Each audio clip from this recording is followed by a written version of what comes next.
انيو، عاملين ايه؟ تعالوا النهارده ايه هنعمل الاول بانكيك وبعد كده هقعد اعمل كذا حاجه، فتعالوا خدكم معايا وانا بعمل. بصوا تعالوا بقى، بصوا انا حطيت هنا دقيق تمام، بس هنكمل عليه بقيه الحاجات. وحطيت هنا لبن، مش عارفه هستعمله كله ولا لا. ماشي، احنا هنعمل كل حاجه هنا عشان الصراحه انا هعمل مقادير فمش هعمل كميه، فاهمين؟ فانا هستعمل بيضه واحده.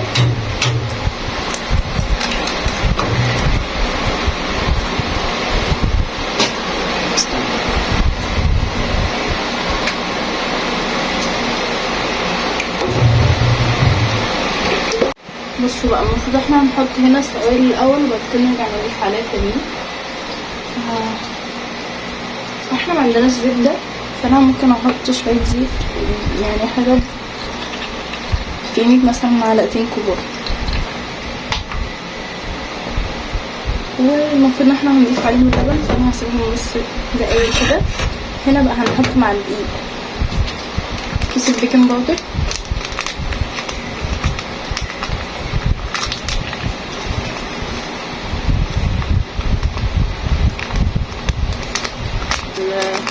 فانيليا برضو سوري بودرة يا جماعة،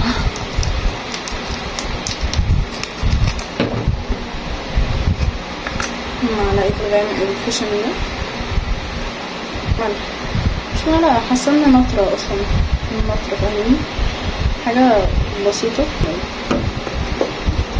ونحاول بقى ايه، ماشي في الدور، ونحط اللبن مع البيض. ما حطيتش الكوبايه الصراحه كلها. نضرب ايه ده اللبن والزيت والبيض.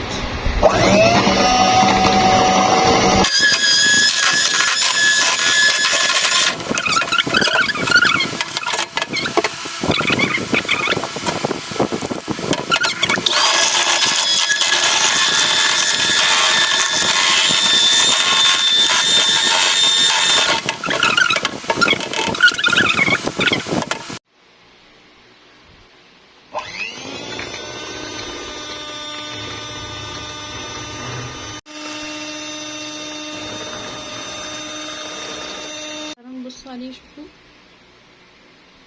حسوا كده قوامه، شايفينه؟ بصوا دلوقتي بقى قوامه بجد تحفه.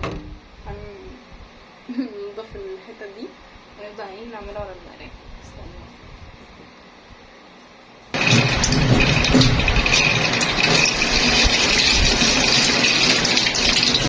بصوا حطيت المقلايه اهو، هنولع النار بس.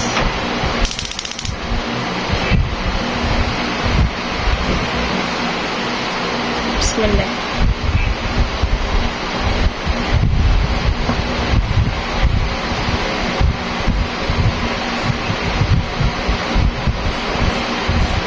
حاجه واحده بس، ان هي تلزق، ونزلتلكوا تحت مش لازم، فمش عارفه مين.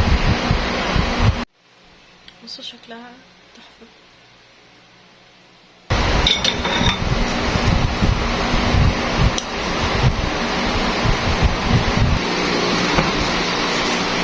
لقيت في التلاجة فنشرب.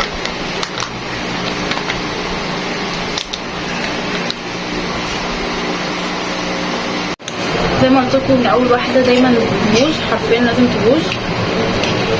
دلوقتي احنا في الرابعه، بس عايزه اقولكم ان تاني واحده كانت مظبوطه جدا. وبعد كده بقى المقلايه عندي مش مساعده. بصوا تقيله، بس المشكله الوحيده بقى كانت في الاول لما باظت، يعني بصوا اصلا الفويس كان حرفيا طلع تاني، بس عشان دي هتتحرق.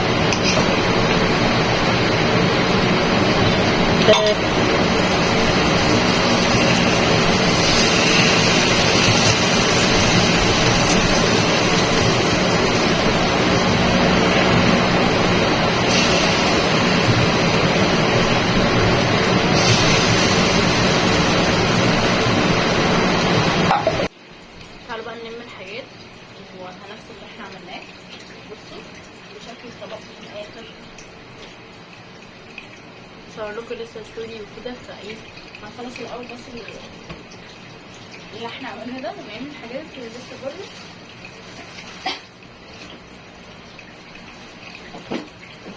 زي ما قلت لكم انضف الدنيا الاول وبعد كده نبدا نحط. بس انا هحط اللبن بس هنا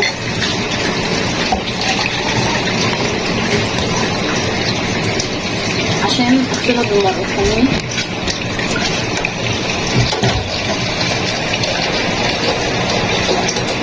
هنسيب دي بقى ممكن في التلاجة تاني عشان تفضل سقعانة، او ممكن نسيبها بره عشان هنحط دلوقتي عليها الحاجات مرة واحدة. تمام.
التلج عمل تحته جزء انا اصلا مش عارفه اطلعه.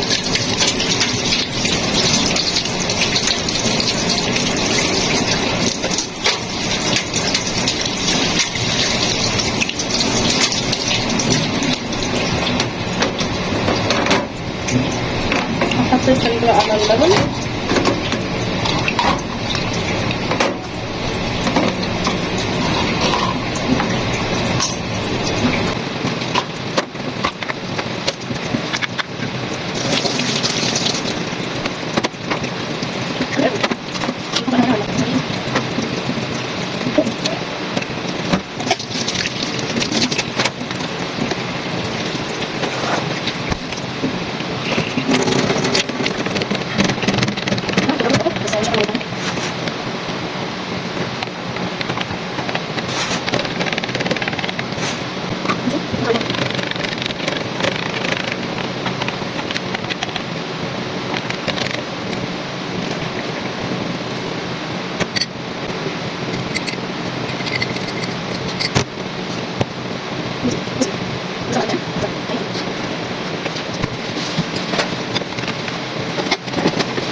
تعالوا نجرب سوا البانكيك.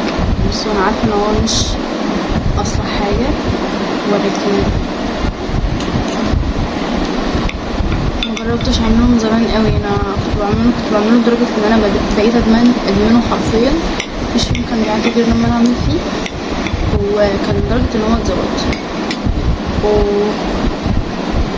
شايفين اصلا السمك، بس الصراحه مش كله طلع نفس السمك كده. بسم الله.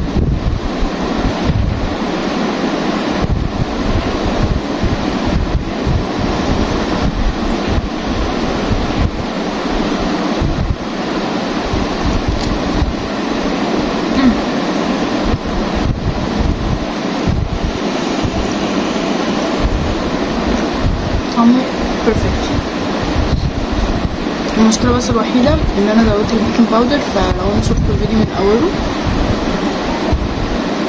ما تحطوش كيس البيكنج باودر كله طالما هتعملوا على بيضة واحدة، لان قالوا فاهمة حطوا نص الكيس وقصاده كيس فانيليا والبيضة، هيكون افضل بكتير.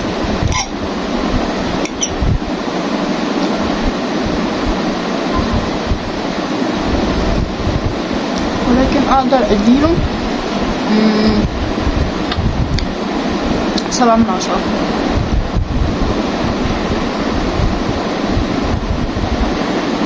مع الايس كوفي اصلا تحفة، فانا هكمله عادي. هو 7/10 هو يتاكل عادي، بس هو بس فيه ايه كده